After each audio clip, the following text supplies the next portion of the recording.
Hello, everybody. Welcome to lecture 29 of MT102. So we are going to start with chapter 15, which is about multiple integrals. And if you're wondering, have we finished chapter 14 already? So the answer is yes. 14.1 to 14.8 was the only part of chapter 14 which is included in your syllabus. 14.8 and 9 are not included in your syllabus of MT102.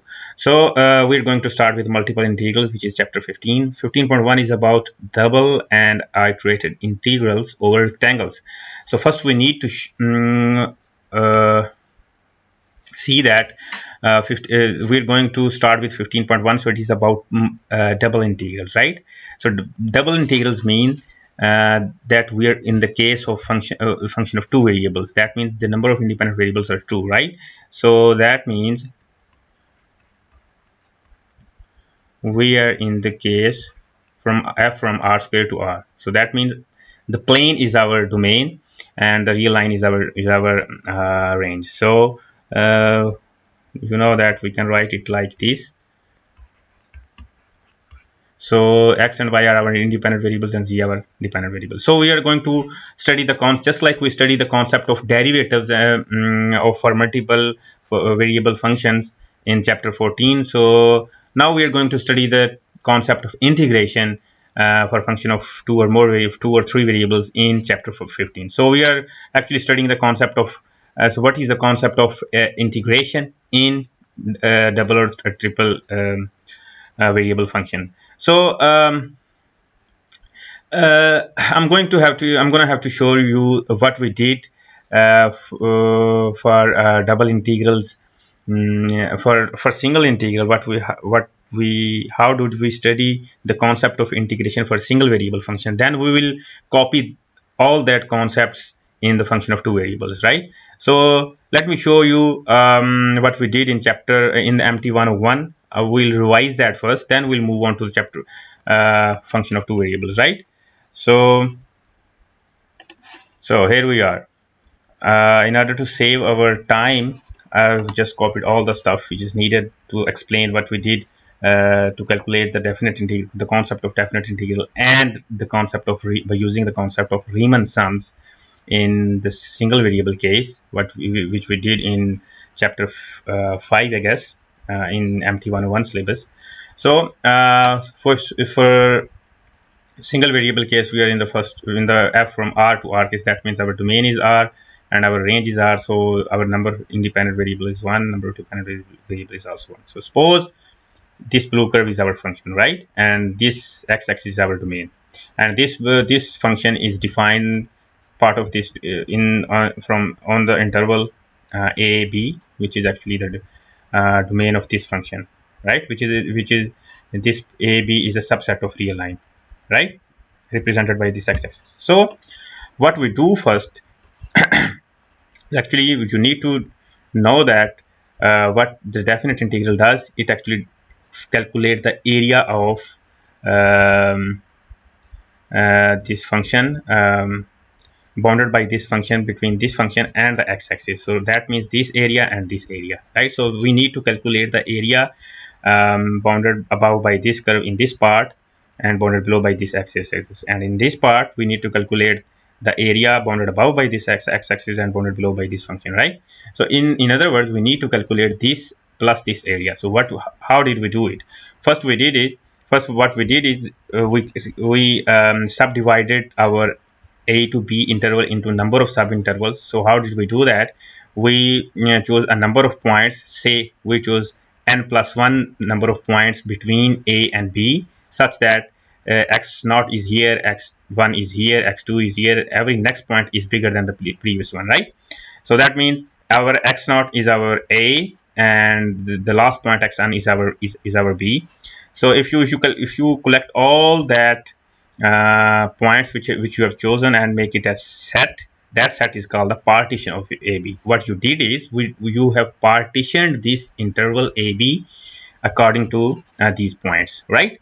So what is the first step in doing what we did? And this is our first step, right? So what we did is, according to this partition, we subdivided our we divided our interval AB into a number of subintervals, right? So this is x1, x2, so on x minus 1, xk, and so on xn minus 1, and this is xn, right? So this is going to be our first subinterval, second subinterval, so on kth subinterval, kth arbitrary subinterval, where k varies from 1 to n. That means our number of intervals are,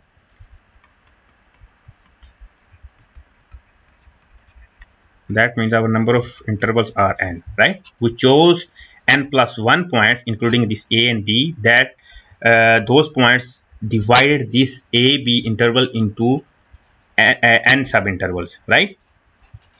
So we have partitioned the interval AB according to these subintervals. So this is our kth subinterval, which where this is actually the representative of all the subintervals. So if you put k, the value of k is 1, that means we are in this interval. K2, we are in this interval, and kn, we are in this interval, right? So what was the next step? Step 2 was, remember that we're calculating the area between the x-axis and this curve, right? So that means this area, and this area, right? So, so what we did in the second step, we calculated the length of these all these subintervals. What is the length of this subinterval? That means x1 minus x naught. That would be the interval length of this interval, right? And similarly, length of this subinterval would be x2 minus x1, that is represented by delta x2, that means change in x, that wherever this delta appears, that means we are discussing change in the in this x axis variables, right? So similarly for kth subinterval, that would mean xk minus 1, right? So that would be equal to this one, xk minus xk minus 1, right? And similarly delta xn means the length of last nth subintervals, right? So next we move on to the next part. Sorry. So what we did next, we actually so this is we subdivided our a to b interval into these subintervals, right? So next what we did is we chose an arbitrary point in every subinterval. Suppose that that arbitrary point could any be could be this point, this point, this point, or this point. It could be any point, arbitrary point of this whole subinterval. So there are infinite, so since we are talking about real numbers, there are infinitely many choices. So whatever you choice make, it doesn't make sense, it doesn't make any change. We'll see at the end, but for now let's suppose that we, if for this first subinterval we chose this x c1 point and similarly c2 point. So you can see that there's not, it's not, you cannot say that it lies always in the middle. So this is not in the middle, this looks like it's in the middle. Similarly this is not in the middle, and this also looks like it's in the middle, right?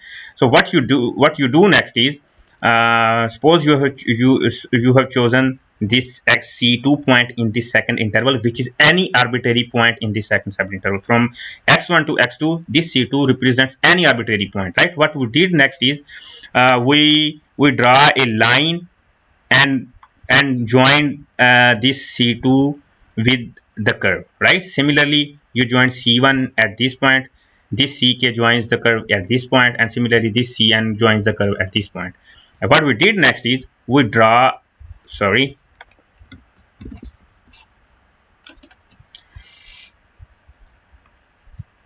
we draw a line similarly like this, right?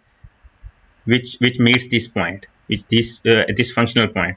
Then we, what we did is, we chose, so this is the boundary of this interval, and this is the second boundary point.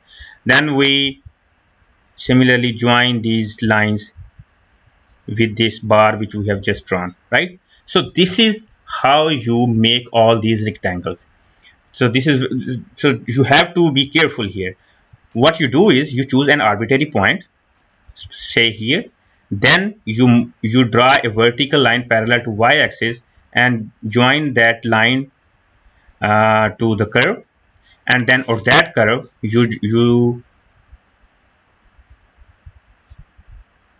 you sorry, it's not what I wanted. It could be like this. So this is a line,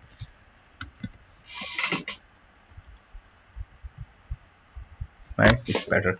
So then we join the boundary points on this particular interval to this line. So this is how you make all these rectangles, right? So now our purpose is to calculate the area of these rectangles. You know the what is the formula of the area to find the area of a rectangle? It is just length, which is actually this one, multiplied by width. So this is which is actually this one. So you are calculating all the areas of these rectangles, right? So suppose we are calculating the area um, of this particular kth arbitrary rectangle, right? Because this is corresponding to our kth arbitrary interval. So what is the area of this rectangle? So that would be width, which is actually del xk. So what is the width? That is, sorry, that is del xk, right? And then you need to multiply it with this length. What is the length? You chose this point ck, then the corresponding point on the curve, what would be that point? That point is x f of x, right? So that means this length, this this length is equal to this length, right? So that is actually nothing but the point. So if you suppose this is a point uh,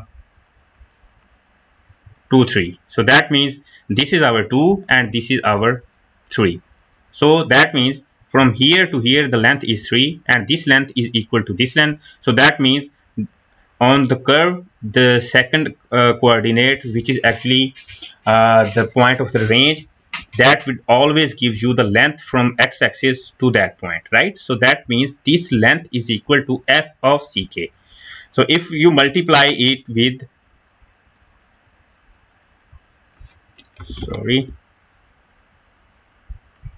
so that means if you multiply the length, sorry, the width, which is actually del xk, to the length, which is actually, so since this is a rectangle, this length equal to this one and this length equal to this one, so that length is f of ck. So that means you have calculated the area of this particular rectangle. So then similarly you calculate all the areas of all the rectangles, right? So then you what you do is you sum up all those areas. So this is the formula of Riemann sums.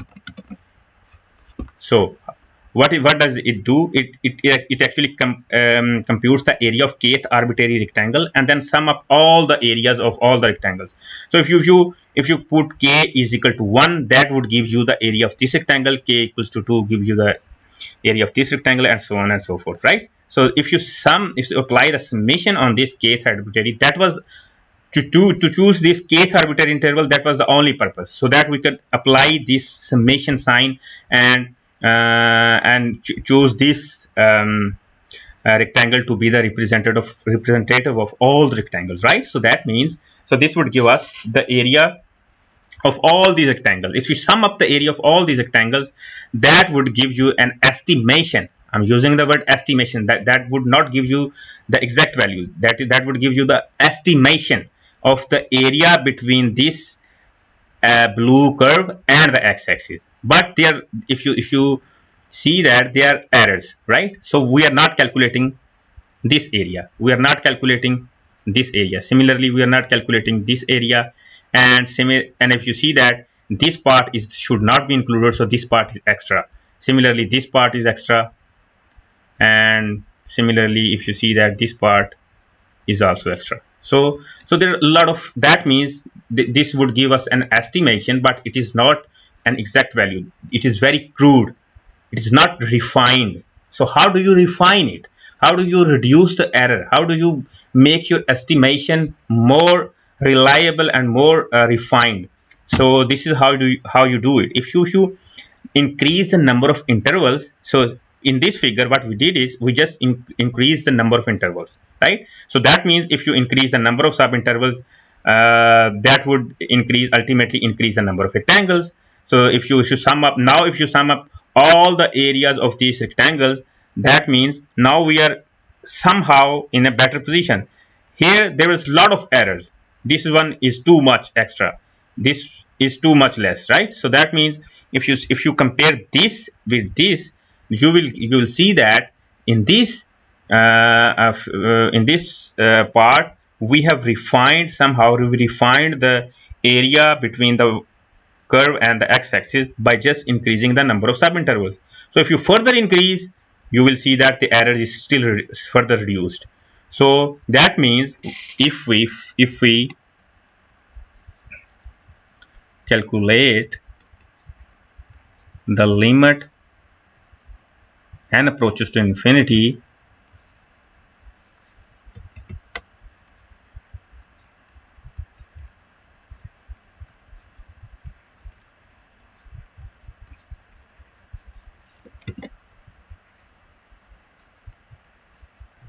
so what we did is we apply the summation on this Riemann sum. This sum is called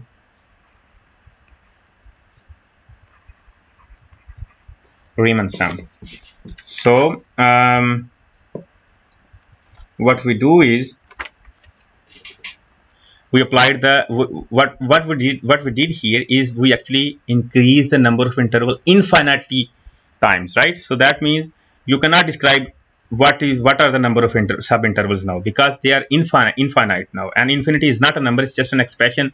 You're making a lot of sub intervals in this, so that would ultimately, if whenever n will approach infinity, you know the concept of limit, whenever n approaches to infinity, this would give us the exact area, right? So that means this would give us the area, and if that number is j, we can represent this number with our definite integral. So that means our definite integral, the real definition of this definite integral is actually this limiting value of this Riemann sum, right? So this part is Riemann sum, and we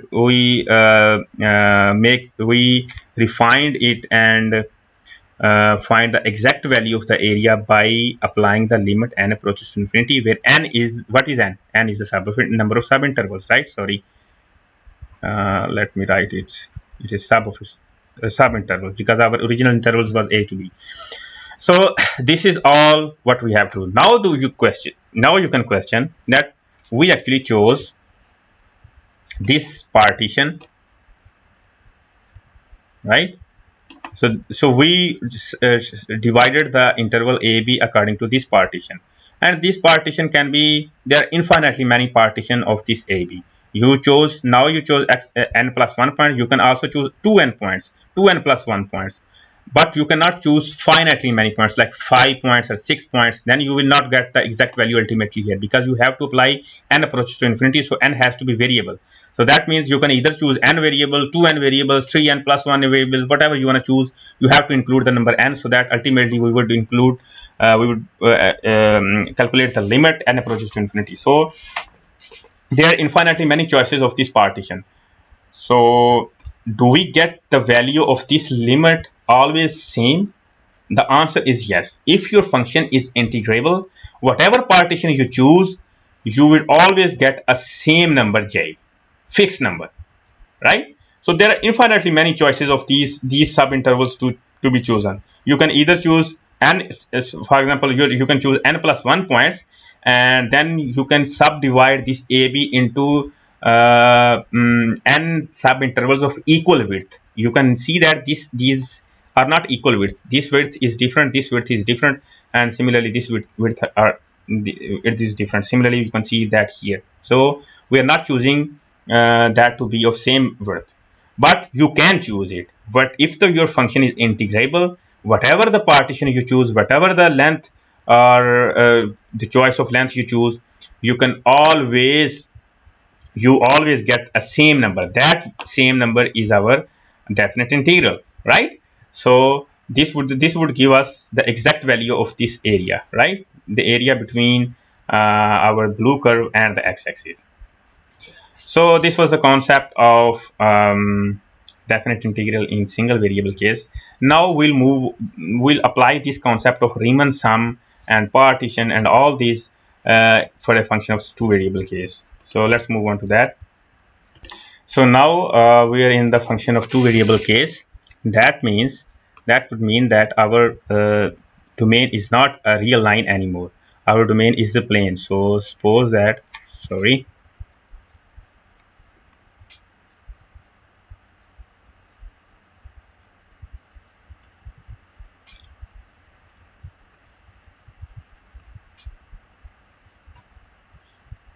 so this is our plane, right?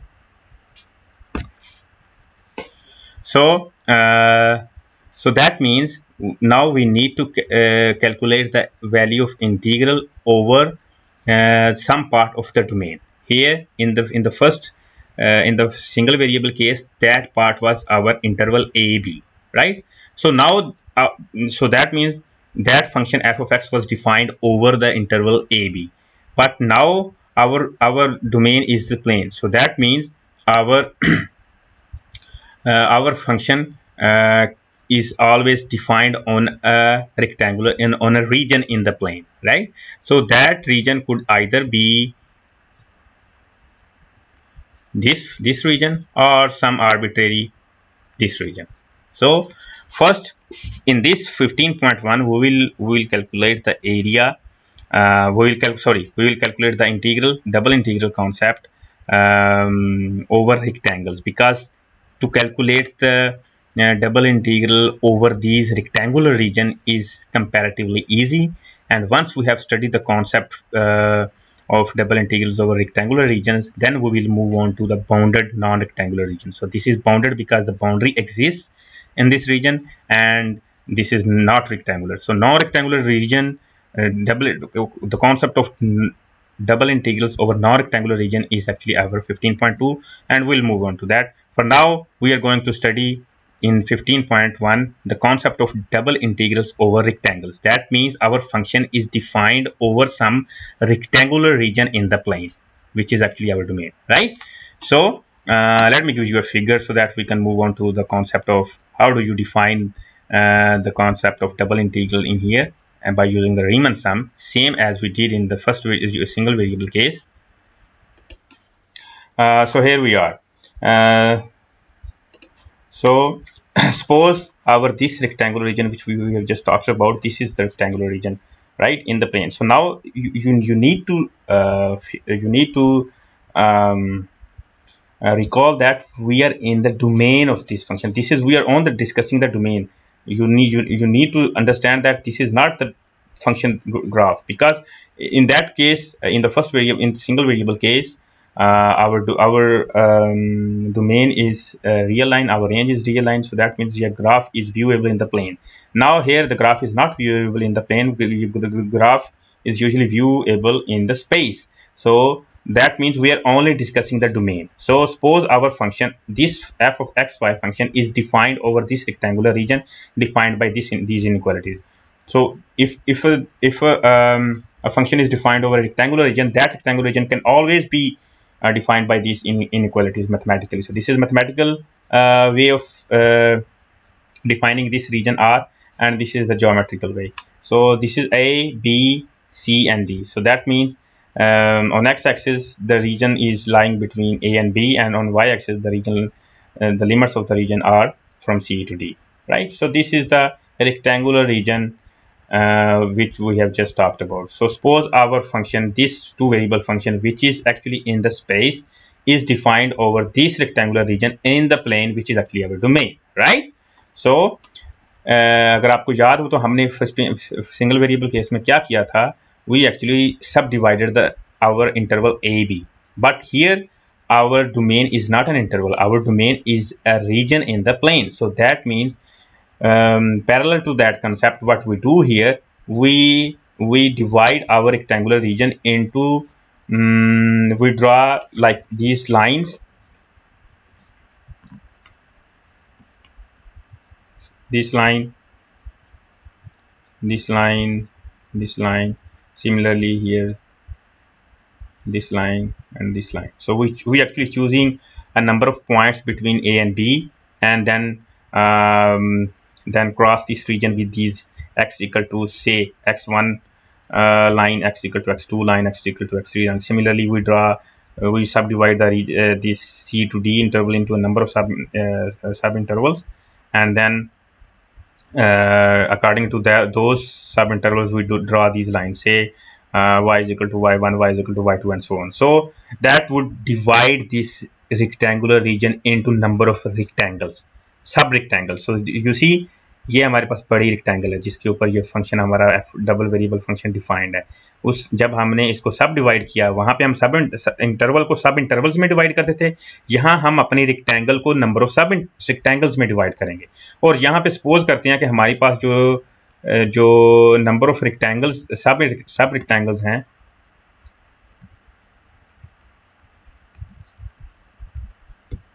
Sorry could do better I think, that is equal to n, right? So there are n sub rectangle in this big rectangle, which is actually our domain in for these functions. We're supposing that our function is defined only over this rectangular region, or you know that there are functions which are defined on the whole in the whole plane. So we're not talking about that. We're talking about functions which are defined over these bounded rectangular regions. So what was the second step? हमने second step में क्या किया था कि हमने अपने सब interval की लेंथ कैलकुलेट की थी। यहाँ पे अब आपके पास जो सब इंटरवल वहां का सब इंटरवल यहाँ पे सब रेक्टेंगल है। So what we do here is we calculated the width of that sub interval over there. Now we calculate the area of this because there the concept of area was on the line, so that means length of the line. आपके पास किसी भी कोई आपके पास जो line है, finite line है, जो उसके आपका एरिया क्या होता है, उसकी लेंथ ही होती है ना। लेकिन यहाँ पे अब आपके पास टू डिमेंशनल रीजन है, तो वहाँ पे जो एरिया का कॉन्सेप्ट है वो फाइनाइट है। उसमें हम क्योंकि ये अब हमने चूज क्या किया, there are number of sub intervals we chose a kth arbitrary sub interval, right? So suppose this kth arbitrary there are number of sub rectangles, and we have chosen the kth arbitrary sub rectangle. That is suppose that is this one.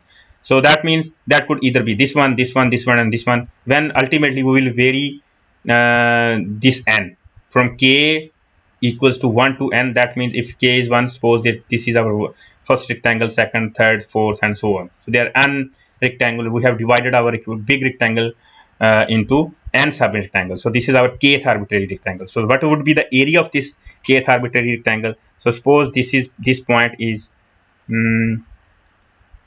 xk plus 1, and similarly this point is xk. So this length is xk plus 1. Similarly this length is xk. So that means what would be this length? That would be just the change in length, xk plus 1 minus xk, just like we did in the first variable case, right? So that means this is our del xk. So this length is our del xk. Similarly this length will be our del yk, right? So that means if you need to calculate the area of this kth arbitrary rectangle, that would be del xk multiplied by del yk, right? So that means del ak would be equal to del xk del yk, right? So we have calculated the area of this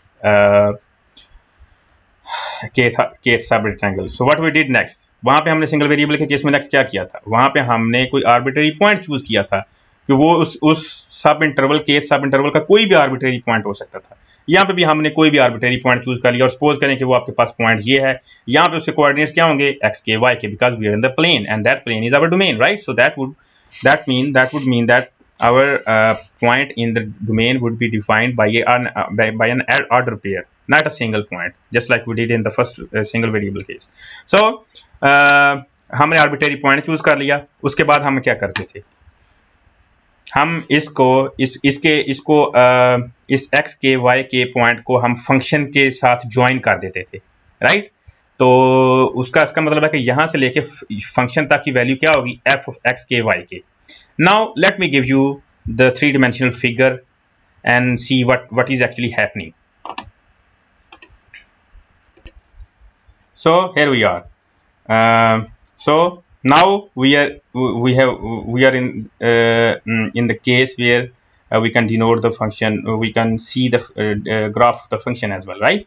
So this green part is our function z is equal to fx, which we just defined, and we're supposing that this function is defined over this rectangular region in the xy plane. So that rectangular region is here, is this one, right? So then what we chose is kth arbitrary subrectangle. So that is kth arbitrary subrectangle. What is that? That would be this one. So then what we did is we actually uh, joined this boundary of this rectangle to this to the curve, right? So how did we do it? Just like we did in the single variable case, हमने यहाँ इस point को लिया, इस point को जाके हमने surface के साथ ज्वाइन कर दिया, और फिर सरफेस के ऊपर वहां पे हमने सिंगल बार ड्रॉ की थी, यहाँ पे हम उसका रेक्टेंगुलर पार्ट ड्रॉ करेंगे, और फिर हम उस रेक्टेंगुलर पार्ट को इस रेक्टेंगल की बाउंड्री से ज्वाइन कर देंगे. So in that case we would get a rectangular slab just like this one. So this is our rectangular slab, three-dimensional rectangular slab corresponding to this kth arbitrary subrectangle, right? So if you need to calculate there we calculate the area of the rectangle. Now we're not in the case of two-dimensional case. We are in the three-dimensional case. So if you need to calculate, you would calculate the volume of this rectangular slab or box, whatever you want to call it. So what is the volume of this particular kth arbitrary rectangular slab? That would be width length multiplied by width, then multiplied by height. That what is the height from here to here? That is actually just like I showed that would just be the f of x k y k, right? The value of range on the z-axis. This length is equal to length from here to somewhere here, right? So that means if you need to calculate the volume of this kth arbitrary slab, that would be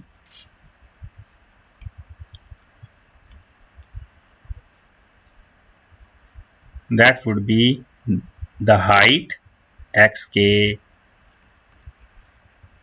yk, height multiplied by width multiplied by length, right? So that means del yk del xk, which is actually equal to del ak. So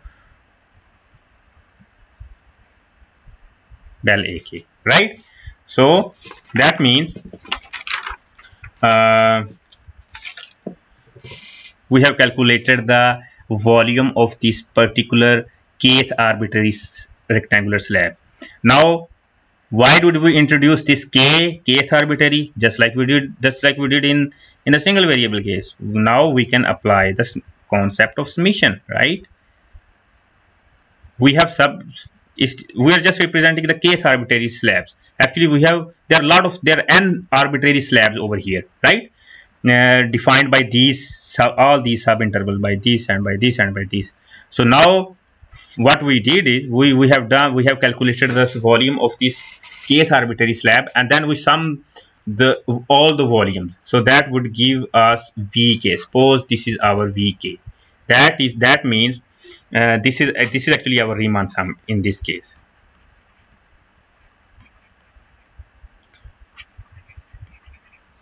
right? Okay. So what we did next, अब यहाँ पे आपके पास of course error आ रहा होगा. क्यों? कौन सा error आ रहा होगा? आपको पता है आपने इस पॉइंट को ज्वाइन किया है सरफेस के साथ, और उसके ऊपर हमने एक सपोज करें कि हमने कोई फाइनाइट प्लेन ड्रा कर दिया, फिर उस प्लेन की बाउंड्री को हमने इस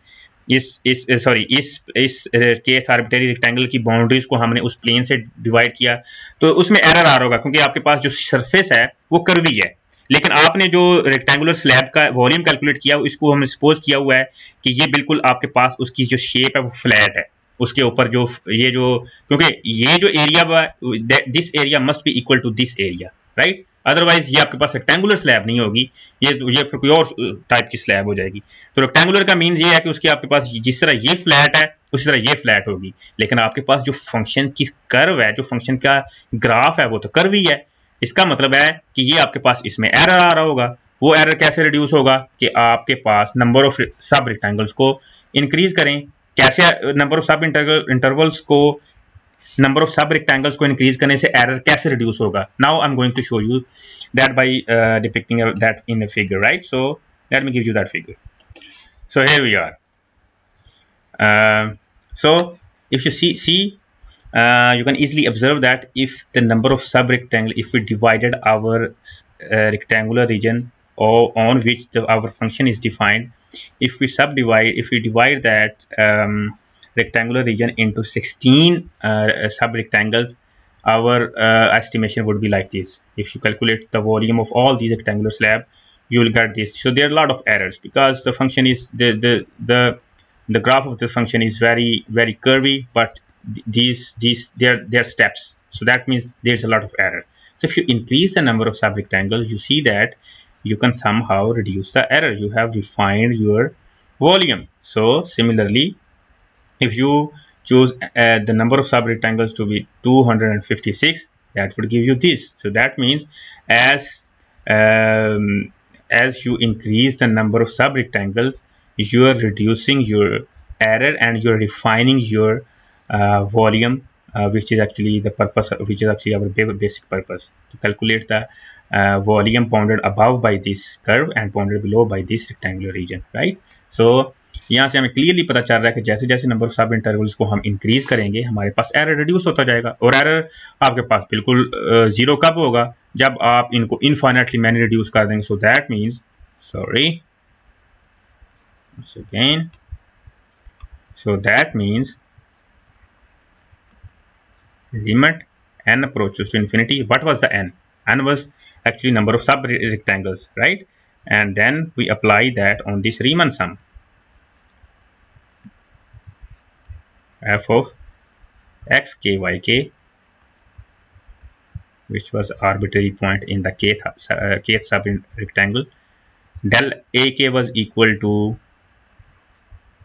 del x k y k,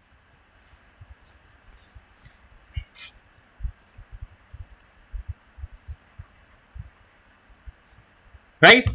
So here is the final expression that would give us the exact value of the volume bounded above of this three-dimensional shape bounded above by this graph of this function and bounded below by this rectangular region.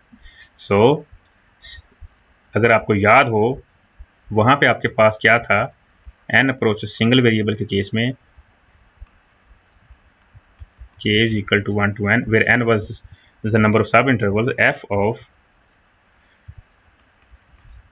ck del xk, this was equal to a to b F of x D x. So that means अगर आप इसको इससे compare करें तो del x k की जगह पे D x आ गया, एफ ऑफ सी के की जगह पे एफ ऑफ एक्स आ गया, एंड ये जो आपके पास पार्ट है इसकी जगह पे आपके पास इंटीग्रल साइन आ गया, और ए टू बी जिसको आपने जिस सब इंटरवल को आपने डिवाइड किया था यहाँ पे भी एग्जैक्टली सेम होगा. यहाँ पे आपके पास सिर्फ ये होगा कि यहाँ पे आपके पास जो डिफाइंड जो रीजन था वो आपके पास रेक्टेंगुलर रीजन था और वो टू डायमेंशनल रीजन था. तो so that means we would represent it by like this, double integral over this region. F of x k y k की जगह पे क्या आ जाएगा, f of x y. Similarly जिस तरह यहाँ पे एफ ऑफ एक्स सी के की जगह पे एफ ऑफ एक्स आ गया था, f of x y, right. और डेल एक्स के की जगह पे क्या था, d x, and del y k की जगह सपोज सिमिलरली क्या आ जाएगा, d y k. So this is our final form. So this is the double integral of this function over this rectangular region, right? So this would actually give us the volume of क्योंकि वहां पे आपके पास single variable case था तो ये जो integral था वो एरिया देता था between this function and the x axis defined by this a b interval, right. यहाँ पे आपके पास क्या होगा, क्योंकि आपके पास थ्री डिमेंशनल फिगर है तो थ्री डिमेंशन में आपके पास ये अगर ग्राफ है वो इस रेक्टेंगुलर रीजन पे डिफाइंड है, तो जब हम ये सारा प्रोसेस रीमन सम का रिपीट करेंगे तो हमें बेसिकली आपके पास क्या मिल जाएगा, रिफाइन होते होते हमें इनफाइनिटी जब मैनी सब रेक्टेंगल्स में डिवाइड करेंगे तो हमें उसका exact volume मिल जाएगा. So that is our basic purpose. So that means this double integral always give us volume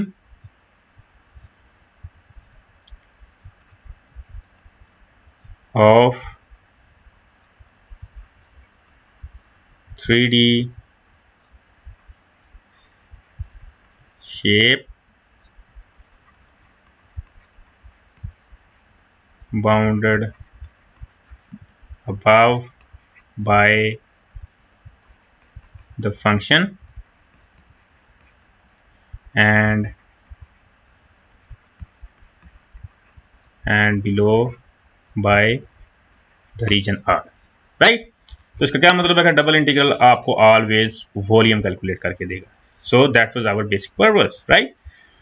so now the problem is कि हम इस इंटीग्रल को कैलकुलेट कैसे करेंगे, राइट। हमें ये तो पता चलेगा कि ये जो डबल इंटीग्रल है ये हमें इसका वॉल्यूम कैलकुलेट करके दे देगा।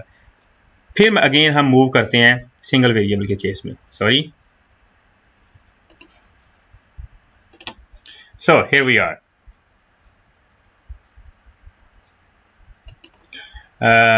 So this is the definite integral of a single variable function over which is actually defined over a b, right? So ये आपके पास किस कैसे हम इसको कैलकुलेट करते थे? If you remember that, that was f of b minus f of a, where this capital F is the antiderivative of this function, right? So how do we know that this would always be equal to this one? That was actually fundamental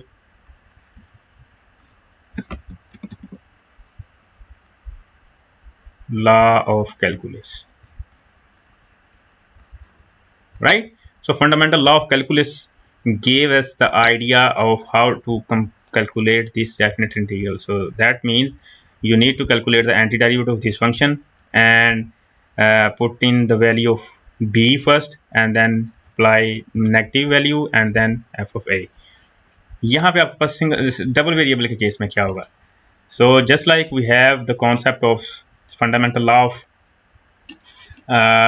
calculus for single variable case, we have similar concept uh, uh, for the double variable case.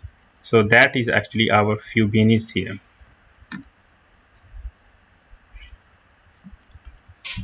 So what does Fubini's theorem say?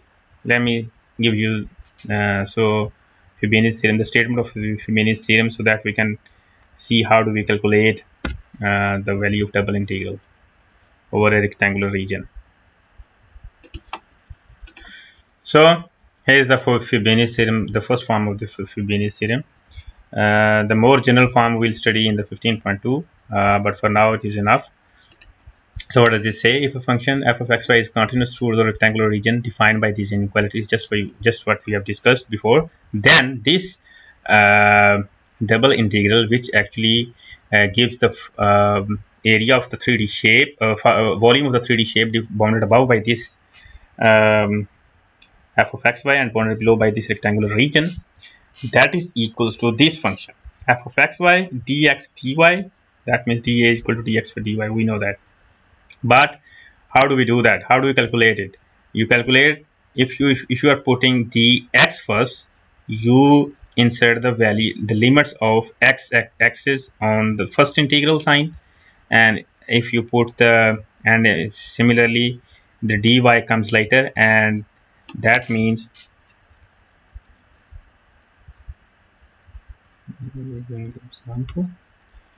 so that means dx, that means with respect to x-axis, so the limit of x-axis will come first, because you need to calculate the antiderivative of this function with respect to x first, and then calculate the limit, apply the limit, you will get the function on in single variable y, because you have actually calculated antiderivative and insert the limit of x-axis, which is actually which are actually constants. So you will get in the first step you would get function of y variable only. So then you apply the with respect to y and the limits of y from c to d, which is actually these limits, right? Similarly अगर आपने dy को पहले रखना है तो आपके पास y की limits पहले आएंगी, ये बहुत ज़रूरी है। आप ऐसा नहीं कर सकते, this would not be equal to c to d, a to b, f of xy dx dy. That would not equal to be this. So this is the correct form. What is wrong in this? What is wrong? Because we have put x-axis first, but आपके पास जो limits हैं वो y axis की पहले आ रही हैं. Similarly आपके पास dy second time आ रहा है, लेकिन जो लिमिट्स हैं वो आपने पहले x एक्सिस की रखी हैं. सो यहाँ पे आपने ये बहुत ध्यान रखना है कि whenever you put x dx or dy first, that would define which limits comes first. So that if you put dx first, that means the limit of x-axis comes first on the with the integral sign, and similarly if you put dy first, the value of the limits of y-axis with the integral sign comes first. So ये तो हमें पता चल गया कि हमने इसको करना कैसे है, लेकिन let's move on and solve some examples, and then we'll see how does it actually work. Let me give you an example now. So here we are. Here's the example. So it says that calculate this double integral where f of xy equals to this one, and this R region is defined by these inequalities, right? So if you move on to the solution of this, so that means we need to calculate f of xy dA, that would equal to f of xy is 100 minus 6x square y, and suppose we put dx first and dy later. So that means dx comes first. So that means this integral sign will take the limits of x-axis, right? So that are limits from 0 to 2, right? Defined by these limits. So similarly, dy comes later. So that means the limit of y comes later. So that is minus y to minus 1 to 1. So we need to calculate this. First, we need to find the antiderivative of this function with respect to x, right?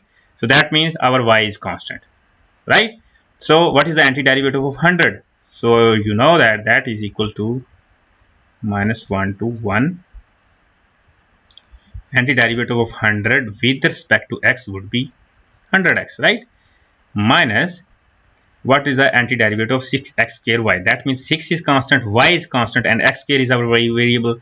So what is the antiderivative of x square? That is x cube over x cube over 3. So that 3 would cancel out with this 6 and give us 2. So that means you would get 2. Let me give you the complete detail so that you don't get confused.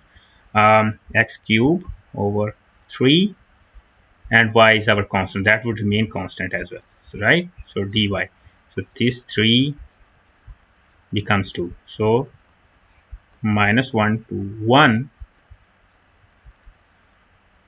100x, sorry, you have to put on the limits as well, right? 6 from 0 to 2 minus 2x cube y, and limits are from 0 to 2, and here our dy. तो इसका क्या मतलब है कि आपने x की limits put करनी है. आप तो यहाँ पे हम पहले x is equal to 2 insert करेंगे. with this would give us 200, and this would give us x cube 8 16, so 8 200 and minus 16y, and similarly you will put 0, so 0 0 sorry 8 16y, right? So that means we get minus 1 to 1. Upper limit put करेंगे तो आपके पास 200 आ जाएगा.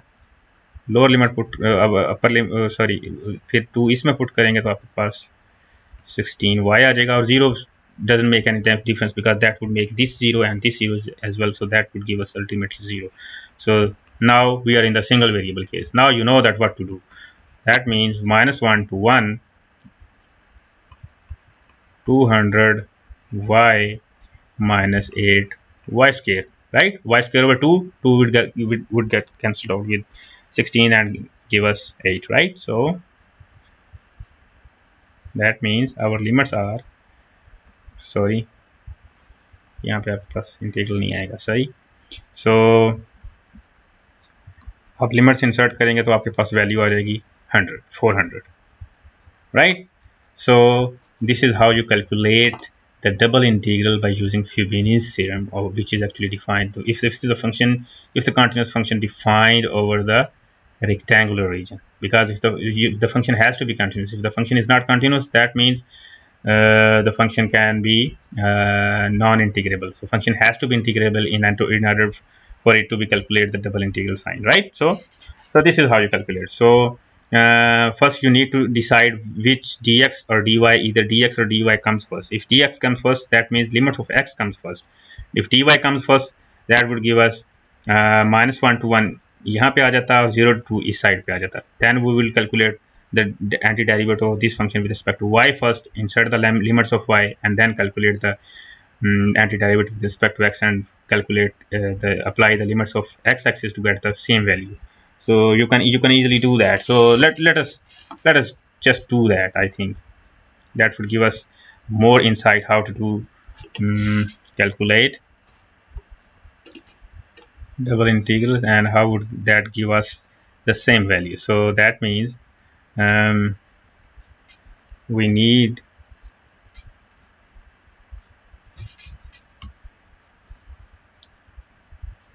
let's apply 10 minus 6x square y dx, oh sorry, not dx, dy,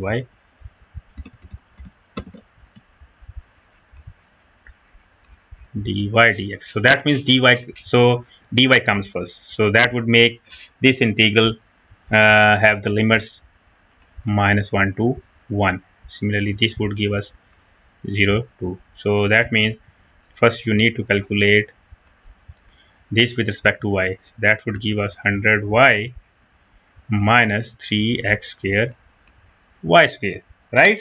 Because x square is constant, 6 is constant, y square, what's the antiderivative of y square over 2, that 2 will be cancelled with 6 and give us 3, right? So that means here we have limits -1 to 1, and then we will integrate it with respect to x, right?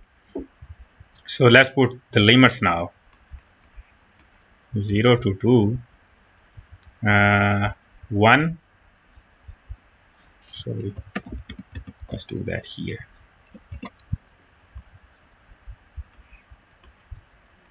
0 to 2, 100 minus 3x squared because it's positive, x1 minus 100. Now it comes minus because whatever, if y is 1, then it is also 1, -1 is also 1 because it's square, and that, sorry, x, calculate that, you would get minus minus plus, so this would get cancelled out with this one, so you would simply get 200, and then dx.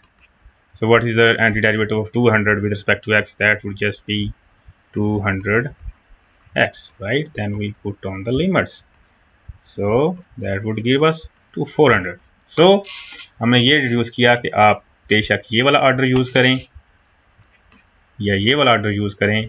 If you put on the limits correctly, that would give you the same value, right? So this is how you calculate the double derivative with respect to double derivative by using Fubini's theorem. Let's move on and calculate another example before we finish this lecture.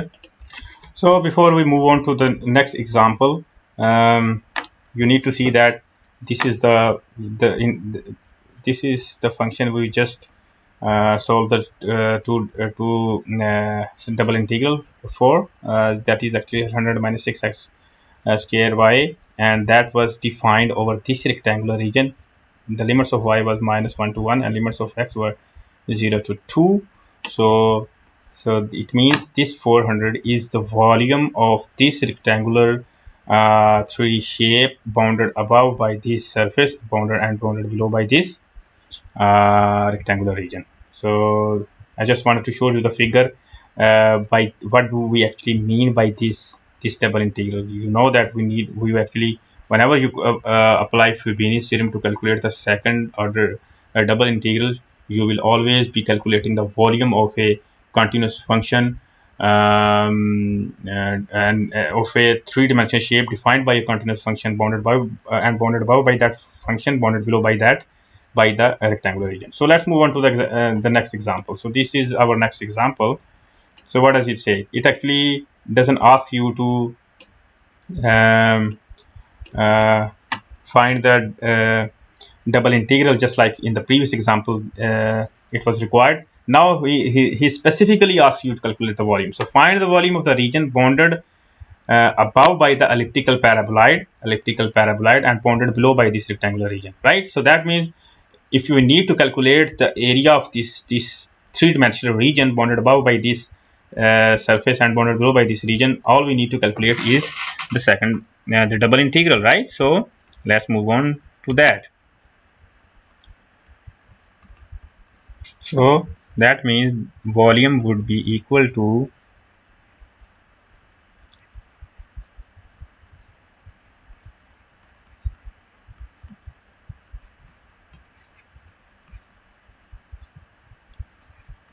dA, right? And this would be equal to 10 plus x square plus 3y square. Let's assume that we are doing in this order, dy dx, right? So that means the limits of y comes first. What are the limits of y? 0 to 2, right here, and dx comes later, so the value of the limits of x comes later, so that are 0 to 1. So now we need to calculate the antiderivative of this function with respect to y first, right? So that would give us 0 to 1. 10 is a constant, so 10y plus x square is a constant, so x square y. 3y is not a constant, 3 is constant, y is not, so y, what is the antiderivative of y square? That would be y cube over 3, so 3 would get cancelled with this 3, so that would give us only y cube, right? So and then we apply the limits y equals to 0, y is equal to 2, and here we have dx. So 0 to 1, if we insert 0 here, 0 0 0, so that doesn't make any difference. So let's assume that y is 2, so that means this would give us 20. So 20 plus 2x square, sorry, and plus 8, right?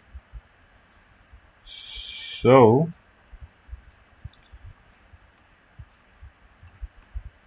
28 plus 2x square dx.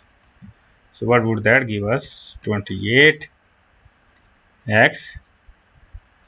plus 2 over 3 x cube, and value are x is equal to 0 and x is equal to 2, right?